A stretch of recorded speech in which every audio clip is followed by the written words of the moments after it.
Welcome to Hub History, where we go far beyond the Freedom Trail to share our favorite stories from the history of Boston, the hub of the universe. This is episode 357, Hamilton and Burr in Boston. Hi, I'm Jake.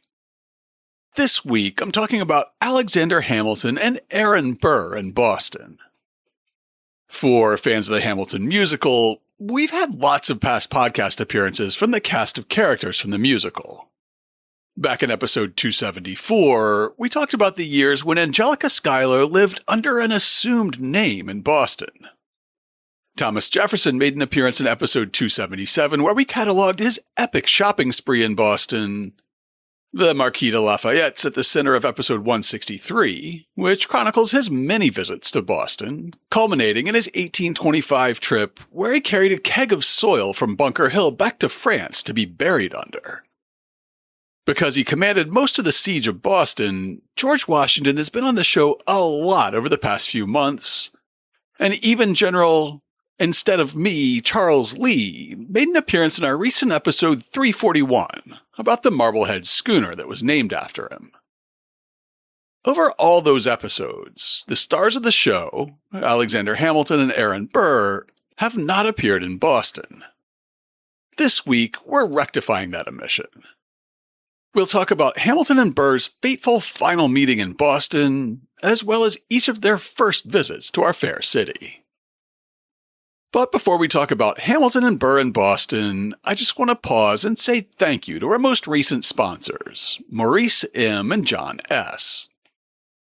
Without the support of listeners like Maurice and John, I wouldn't be able to take advantage of the online mastering service that I use to polish up the show, or the automated transcription that both makes the show accessible to people who are deaf or hard of hearing, and makes us easier for search engines to discover, or the research databases and newspaper archives that I use to find sources for the show. It would probably also mean that we wouldn't be able to pay to maintain the podcast media feed and the show website at hubhistory.com. Maurice signed up to become a Patreon sponsor, making a recurring monthly contribution, while John sent in a one-time gift on PayPal. Both methods of supporting the show matter, they're appreciated, and they both help me keep making Hub History. So to John, Maurice, and everybody who's already supporting the show, thank you. And if you're not yet supporting the show and you'd like to start, it's easy.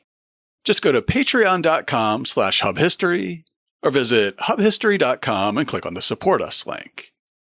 And thanks again to all our new and returning sponsors. 282 years ago this week, Alexander Hamilton arrived in Boston for an initial visit that would last 10 days. During that time, he examined the town's defenses, dined on the local delicacy, salt cod, and watched a prisoner exchange by the old State House, recording all his observations in a detailed travel diary that he called his itinerarium. The itinerarium was later published, and it remains one of the most comprehensive accounts of British North America in the mid-18th century. In a 1967 essay in the journal American Speech, Jeffrey Needler describes its impact. Among the finest American writings of the 18th century, and certainly its best travel book, is the Itinerarium of Dr. Alexander Hamilton. Hamilton depicts a world almost Chaucerian in breadth, or, as in some painting by Bruegel, he paints a scene so peopled with men and activities that the canvas can scarcely contain their tumultuous profusion. Portraiture he always provides, though never as an end in itself. Now, fans of the musical and other Hamil nerds will note that the founding father, Alexander Hamilton, was born about 271 years ago. And I just said that Alexander Hamilton visited Boston 282 years ago. So how was he visiting Boston about 11 years before he was born? Well, because I'm cheating. Sorry. This part of the story is not about the founding father, Alexander Hamilton, but rather about a Scottish-born doctor of the same name who lived in Annapolis, Maryland when he wasn't traveling. This Alexander Hamilton enslaved a black man named Dromo, who accompanied the doctor on his exploration of the East Coast. It took them about 4 months to make their way from Annapolis to Boston by horseback and the occasional ferry ride. They followed the Chesapeake Bay to Baltimore. Then they crossed to the Delaware Bay and the Delaware River up to Philadelphia and Trenton, then ventured overland to the mouth of the Hudson to visit New York. Leaving New York, they took a coastal route along the Long Island Sound, through New Haven and New London and Connecticut, up the Narragansett Bay to Newport and Providence, and then into Massachusetts, where they arrived in the vicinity of Boston on July 18, 1744, having spent the night before in Bristol, Rhode Island. Regular listeners will recognize Hamilton's route as following the Lower Boston Post Road, which we talked about in episode 352.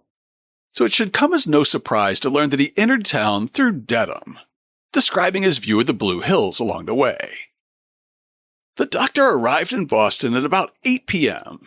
and went straight to a tavern to arrange lodging for himself, the enslaved Dromo, and their horses, writing, "I put my horses at one Barker's, and took lodging at Mrs. Guinot's, a Frenchwoman, at the back of the almshouse near Beacon Hill, a very pleasant part of the town, situated high and well aired."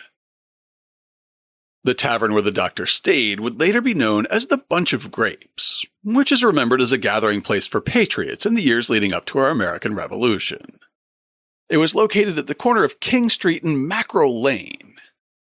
Today, a plaque noting the former location of the Bunch of Grapes is attached to the facade of a building on State Street, just a few doors down the hill from our old State House. In the 18th century, this was the very heart of Boston, almost next door to the seat of royal government in the province and among the great merchant houses of the city. The next day, he started exploring our city, starting with taking in the view from a high point on Beacon Hill, writing, "The neck, which joins this peninsula to the land, is situated southwest from the town, and at low water is not above 30 or 40 paces broad, and is so flat and level that in high tides it is sometimes overflowed. The town is built upon the south and southeast side of the peninsula, and is about 2 miles in length, extending from the neck of the peninsula northward to that place called North End, as that extremity of the town next to the neck is called South End. Behind the town are several pleasant plains, and on the west side of the peninsula are 3 hills in a range, upon the highest of which is placed a long beacon pole." He described seeing a great many islands in the bay, including Castle Island with its fort and Boston Light, a high building of stone in the form of a pillar, upon the top of which every night is kept a light to guide ships into the harbor. After breakfast that first morning, he delivered letters of introduction to a few gentlemen of Boston, establishing a line of credit and gaining access to the exchange, the public market on the first floor of the townhouse, meaning our old State House. He had lunch at a tavern inside the exchange, chatting with government officials and prominent merchants. After lunch, he explored Long Wharf, then was given a tour of the North End and the waterfront. From this point on, the doctor felt that he knew his way around Boston well enough, so he started exploring on his own. One day, he recounted, "I saw at the change some Frenchmen, officers of the flag of truce, with prisoners for exchange from Canso, and of the privateer taken by Captain Ting." This was at the height of King George's War, which was fought along the northern frontier between the New England colonies and their Haudenosaunee allies, and the French and their Wabanaki proxies. Hamilton continues, "They were very loquacious after the manner of their nation, and their discourse, for the most part, was interlaced with oaths and smut." On another day in Boston, Hamilton heard a noise outside his window and pulled back the curtain to see a parade of Haudenosaunee chiefs marching up the street outside. Here's how he described the scene in his itinerarium. The fellows all had laced hats, and some of them laced match coats and ruffled shirts, and a multitude of the plebes of their own complexion followed behind them. This was one Henrique, and some of the other chiefs of the Mohawks, who had been deputed to treat with the eastern Indians bordering upon New England. These Mohawks are a terror to all round them, and are certainly a brave, warlike people, but they're divided into two nations, Protestants and Roman Catholics, for most of them are Christians. The first take part with the English, the latter with the French, which makes the neighboring Indians, their tributaries, lead an unquiet life, always in fear and terror and in uncertainty how to behave. These Mohawks were one of the 6 nations making up the Haudenosaunee or Iroquois Confederacy that claimed a homeland stretching from the Great Lakes to the St. Lawrence River, and then down the Ohio River Valley to Kentucky.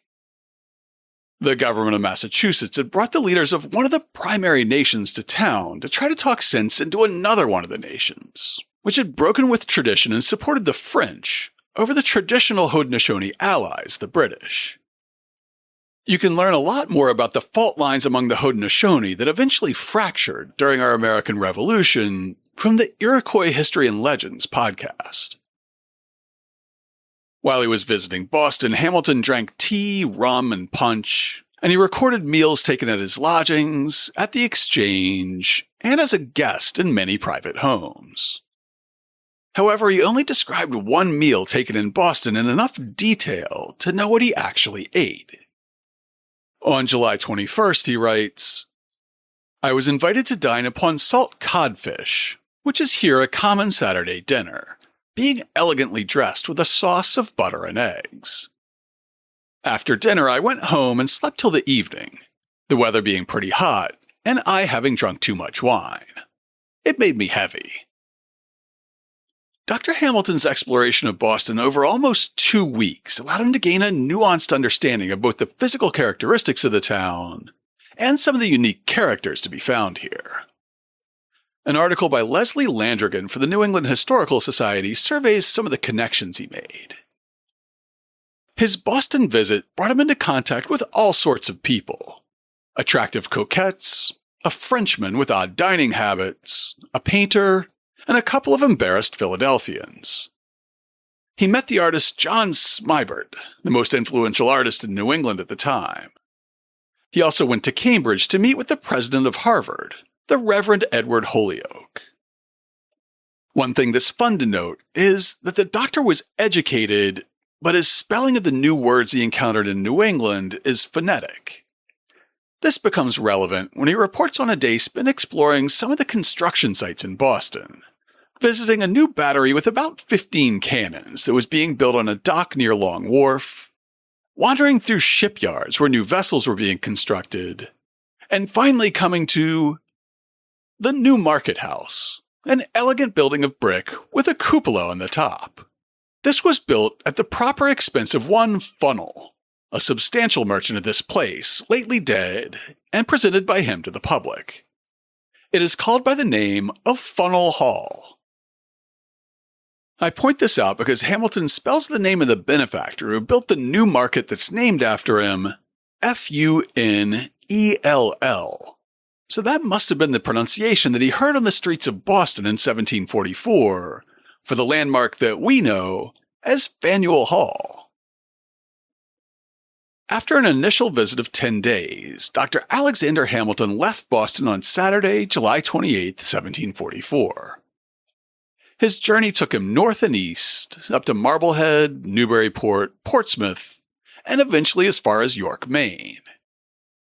With York sitting uncomfortably close to the seat of war in northern Maine, the doctor then turned back toward home. He stayed in Boston for another 13 days on his way to the south. In a 1988 article in the journal American Literature, Robert Miklas sums up Hamilton's opinion of colonial America and the exception in Boston that proved the rule.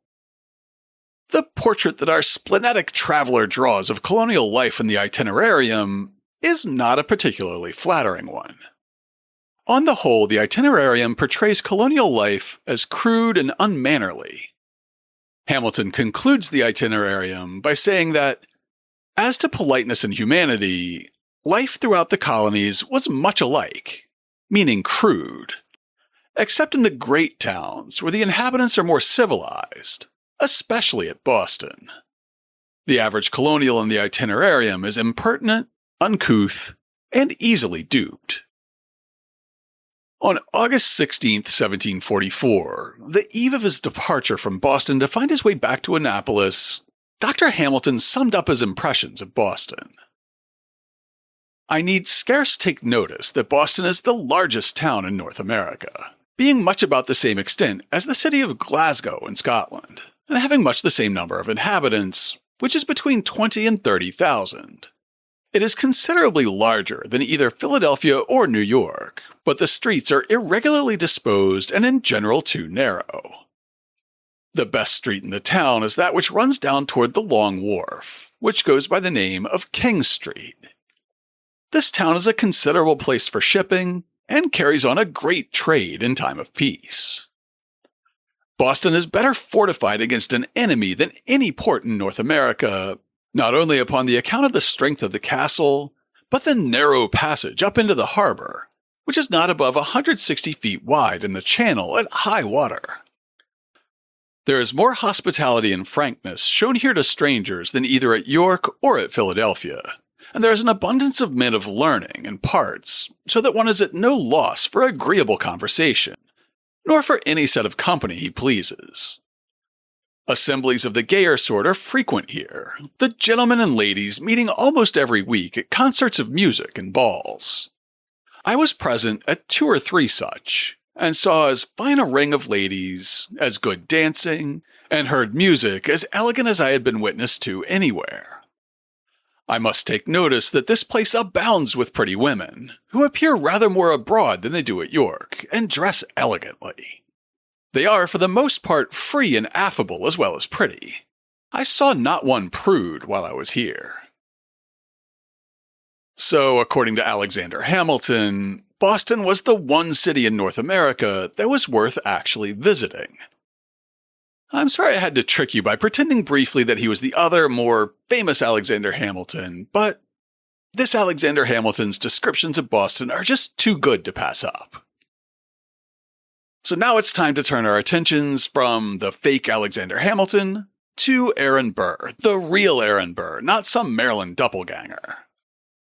Aaron Burr first came to Boston when he was 19 years old. He had excelled at the college that we now know as Princeton, but quite unlike his onstage character, as news of the outbreak of war spread, he was filled with an all-consuming passion to join the American lines surrounding Boston. When he heard about the fighting at Lexington and Concord, Burr was studying law in Litchfield, Connecticut. He was on the shorter side, with a slight frame, narrow shoulders, and the quiet air of an intellectual. A true nerd, to put it in the modern parlance. Nobody thought he'd be a good soldier, but he immediately wrote to his childhood friend Matthias Ogden, and suggested that they should both ride straight to Cambridge to volunteer. Ogden declined, however. 2 months later, when he heard news of the bloody fighting at Bunker Hill, Aaron Burr couldn't be stopped. Instead of writing a letter, he jumped on a horse and rode 125 miles from Litchfield to his friend's house in Elizabeth, New Jersey, just outside Newark and not far from Weehawken.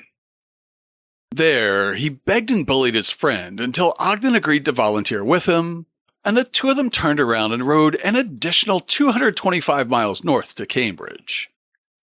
There they presented a letter of introduction signed by the President of Congress, whose signature would soon become the most famous in American history.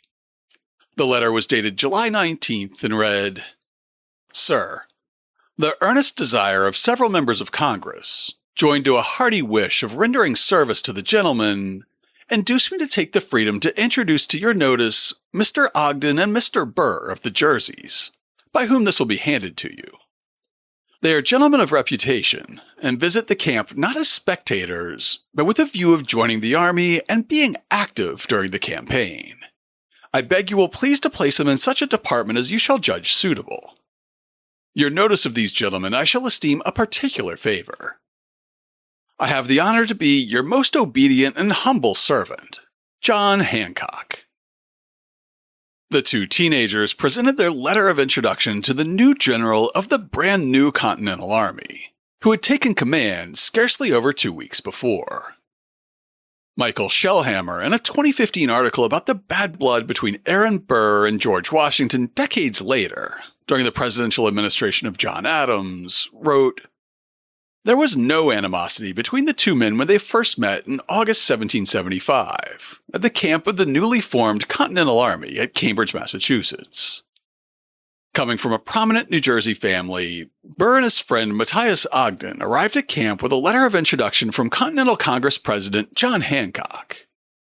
Washington had no officer appointments available, but accepted Burr and Ogden as volunteers, a status without official rank that promising young gentlemen held while awaiting commissions. While waiting for an appointment or a commission in the heat of the summer, it seemed like Burr's delicate intellectual's constitution would end his military ambitions before they could really get started. He contracted a camp fever and was soon confined to bed. Epidemics of dysentery and smallpox tore through the Continental camps that summer, but it's not clear to me whether Aaron Burr caught one of those dreaded diseases or a lesser one. In a 2017 article, Burr biographer David O. Stewart wrote, "Though Burr was bedridden with fever, his fighting spirit burned brightly. He learned that Benedict Arnold would lead a force into Canada through the backwoods of Maine, then rendezvous with another contingent that would invade through the Champlain and St. Lawrence valleys. Burr rose from his sickbed and walked 60 miles to join Arnold at Newburyport." Reports of a frail and sickly Aaron Burr must have been exaggerated, because he completed the entire hellish march through northern Maine, when half of Arnold's starving expedition deserted or died along the way. You can listen to our episode 335 for more of that story. Burr would not immediately return to Boston. After the failed invasion of Quebec, he followed the theater of war to Manhattan, Monmouth, Valley Forge, and West Point. The Burr who returned to Boston was an old man. By this time, his wife Theodosia had died, and his daughter Theodosia had been lost at sea. He'd been elected as vice president to President Thomas Jefferson, and stood trial for his life after Jefferson charged him with high treason for attempting to steal America's western territories and create an independent nation west of the Ohio River, with himself installed as emperor. Most famously, of course, he had killed Alexander Hamilton in a duel that ruined his reputation in polite society. In the summer of 1833, Burr remarried a younger, extremely wealthy widow, but they separated after just a few months. While in the middle of an ugly divorce, Aaron Burr was introduced to an idealistic young Bostonian who was visiting New York City as part of a road trip that he took to celebrate his recent graduation. An 1890 biography of abolitionist Wendell Phillips describes the stop that he made in Manhattan on his way home from Philadelphia during the September 1834 trip that he took after graduating from Harvard Law. Facing homeward, Phillips stopped for a few days in New York. In some way, he made the acquaintance of Aaron Burr during his tarry. The slayer of Hamilton was exceedingly polite and showed him the sights. Soon after his return, Burr visited Boston. Phillips called on him at the Tremont Hotel and offered to act the part of a cicerone. Cicerone is an 18th century word for professional tour guide, which comes to us from Italian because so many rich tourists wanted to see the wonders of ancient Rome in the 18th century. So, cicerone, tour guide. The Tremont Hotel was Boston's grandest hotel when it opened in 1829. It stood at the corner of Beacon Street and Tremont, right across Tremont from today's Omni Parker, which was the Tremont's younger sibling when it opened in 1855. Among the cutting-edge innovations in hospitality that were offered at the Tremont were individual locking rooms that each had a call bell system to summon the hotel staff, a basin and free soap in each room for washing up, and gas lamps in case you wanted to stay up late and read. The hotel also had a fairly modern reception area, a dining room, and a ladies' ordinary, a separate restaurant that made it socially acceptable for women to dine without a male escort. Most famously, it had indoor plumbing, with shared toilets on the first floor and hot baths in the basement. Burr made himself right at home in this luxurious new hotel, probably by spending some of his soon-to-be ex-wife's fortune. It was on this visit that Burr had his final encounter with Alexander Hamilton, though even casual observers will note that the fatal duel in which Burr shot and killed Hamilton occurred 30 years earlier, in 1804. Among other places, they went to the Athenaeum, then on Pearl Street to see the pictures and look at the library. As they walked down the hall between the alcoves, Phillips caught sight of a bust of Hamilton, one of the ornaments of the library, which he had forgotten was there. He tried on some pretext to draw Burr in another direction, but he too had seen the bust and marched straight up to it. He stood facing it for a moment, then turned and said, "A remarkable man, a very remarkable man." Upon this, he wheeled on both heels in military style and moved on again with great composure. Burr stood stoic in the moment, but imagine the feelings that coursed through him as he confronted the face of Alexander Hamilton, the man that he had killed. Burr was an old man now, pushing 80 years old. I couldn't find a portrait of Burr from these later years, but after he died, deeply in debt on the day his divorce was finalized just 2 years after this trip to Boston, a death mask was made of his face that remains in the collection of the New York Historical. It shows a man with deep, hollow eye sockets and thin lips pressed tight over toothless gums, deeply lined cheeks, and a long, crooked nose. I have to imagine that his face looked a little bit better while it was still alive, but the death mask gives evidence of hard living and Burr's decades of infamy, while the face of Hamilton that he was confronted with was frozen in youth. The image of Hamilton that Burr had come face to face with was a plaster copy of a marble bust by Giuseppe Ceracchi. Ceracchi had sculpted a terracotta version from life, meaning that Hamilton sat for him as a model while he was visiting Philadelphia in 1791 or 1792, less than a decade before Hamilton's death.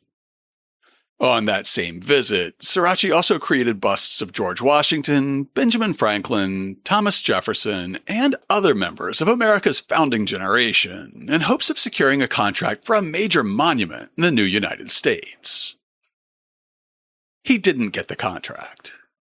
Instead, he took his terracotta model back to Rome, and there he created a beautiful likeness of the Treasury Secretary in marble. Ceracchi then created copies of this marble bust in both marble and plaster, while other artists used this bust as the basis of their own Hamilton portraits, including the Trumbull portrait that graces our $10 bill. Ceracchi sent the original marble statue to the Hamilton family in 1796. This youthful face was the same bust of Hamilton that I came face to face with at the Hamilton Grange in Manhattan a few years ago. When I finally saw the Hamilton musical in 2018, I went to visit his Grange before heading home the next morning. The Grange is the quiet uptown home that the Hamiltons moved to in 1802, which then stayed in the family for 30 years, before being sold a few times and eventually opening as a museum in 1930. It's now operated by the National Park Service, and the NPS website says that the bust that welcomes visitors inside the front door of the Federal-style mansion is a marble original created by Ceracchi. The one Burr found so remarkable was a mere plaster copy. Having not shot the man, I probably found my meeting with Hamilton's bust a little bit less unsettling than Burr did. To learn more about Dr. Alexander Hamilton and Aaron Burr, check out this week's show notes at hubhistory.com/357. I'll have links to a lot of good stuff this week, including the full text of Dr. Hamilton's itinerarium, as well as the map of his travels that accompanied a 1907 edition, and journal articles describing the importance of Hamilton's work. For Aaron Burr's visits to Boston, we'll have pictures of the Ceracchi bust of Hamilton, along with Burr's death mask, to help drive home the contrast between the two of them.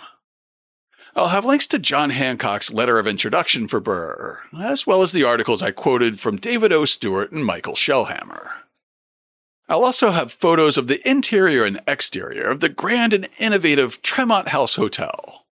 Plus, the biography of Wendell Phillips that introduces us to the final confrontation between Hamilton and Burr at the Boston Athenaeum.